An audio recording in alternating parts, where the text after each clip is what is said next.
Hi friends, welcome to వివిక్త cooking. ఇవాళ మన రెసిపీ వచ్చేసి మురుకులు. కరకరలాడి ఈ మురుకులని సింపుల్గా అండ్ టేస్టీగా ప్రిపేర్ చేసుకోవచ్చు. ఫస్ట్ టైం చేస్తున్న వాళ్ళు కూడా పిండి అనేది అస్సలు పాడవకోకుండా ఈ మురుకులని ఈజీగా ప్రిపేర్ చేసుకోవచ్చు. ఈ మురుకులను తినేటప్పుడు మధ్యలో నువ్వులు తగులుతూ టేస్ట్ చాలా బాగున్నాయండి. తప్పకుండా మీరు కూడా ట్రై చేసి ఎలా కుదిరాయో కామెంట్ సెక్షన్లో కామెంట్ చేయండి. ఇప్పుడు రెసిపీ ఎలానో చూద్దాం, వచ్చేసేయండి. ముందుగా ఒక జల్లెడలోకి 2 కప్పుల బియ్యం పిండిని యాడ్ చేసుకొని జల్లించుకోవాలి. ఇప్పుడు ఇందులోకి 1 కప్పు పుట్నాల పిండిని యాడ్ చేసుకొని జల్లించుకోవాలి. ఇప్పుడు ఇలా జల్లించుకున్న పిండి ఉంది కదండి, ఇప్పుడు ఈ పిండిని తీసుకొని పక్కన పెట్టుకొని స్టవ్ పై మరో కడాయి పెట్టి 2 కప్పుల వాటర్ని యాడ్ చేసుకోవాలి. ఏ కప్పుతో అయితే బియ్యం పిండిని తీసుకుంటామో అదే కప్పుతో నీళ్ళను కూడా తీసుకోవాలి.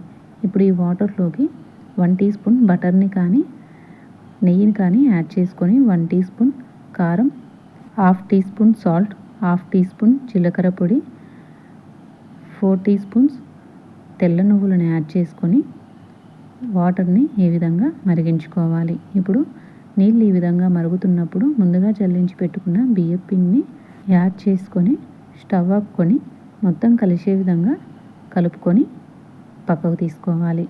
ఇప్పుడు పిండి కాస్త గోరువెచ్చగా అయినప్పుడు చేతితో వీడియోలో చూపించిన విధంగా సాఫ్ట్ ముద్ద అయ్యేంత వరకు కలుపుకోవాలి. చూడండి, ఈ విధంగా పిండి మొత్తాన్ని కలుపుకొని పక్కన ఉంచుకోవాలి.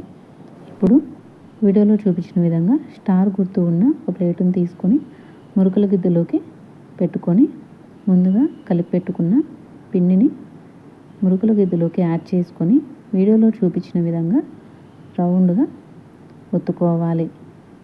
మీకు ఎన్ని వరుసలు కావాలి అంటే అన్ని వరుసలు రౌండ్గా ఒత్తుకోవచ్చండి.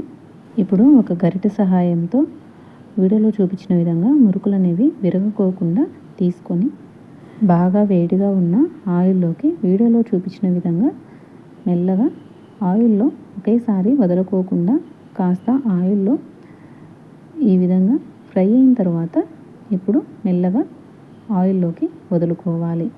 అంటే ఆయిల్లోకి ఈ విధంగా కాస్త వదలంగానే ఆయిల్లో పైకి తేలుతుందండి. ఈ విధంగా పైకి తేలిన తర్వాత ఆయిల్లోకి వదులుకోవాలి. ఇప్పుడు మరోవైపుకి టర్న్ చేసుకొని గోల్డెన్ బ్రౌన్ కలర్లోకి వచ్చేంత వరకు డీప్ ఫ్రై చేసుకొని వేరొక ప్లేట్లోకి తీసుకొని పక్కన ఉంచుకోవాలి. ఒకవేళ మీకు అలా రాలేదు అంటే వీడియోలో చూపించిన విధంగా డైరెక్ట్గా ఆయిల్లోనే ఈ విధంగా ఒత్తుకోవచ్చండి.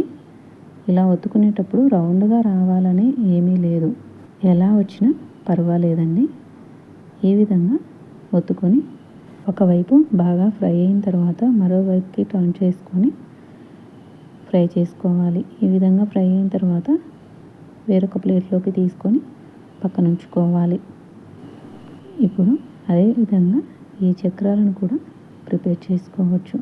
చక్రాలను డైరెక్ట్గా ఆయిల్లోకి వదిలితే విడివిడిగా అయిపోతాయి. నేను చూపించినట్టుగా ఒక్కసారి మీరు ట్రై చేయండి, అస్సలు విడిగా అవ్వకోకుండా పర్ఫెక్ట్గా వస్తాయి.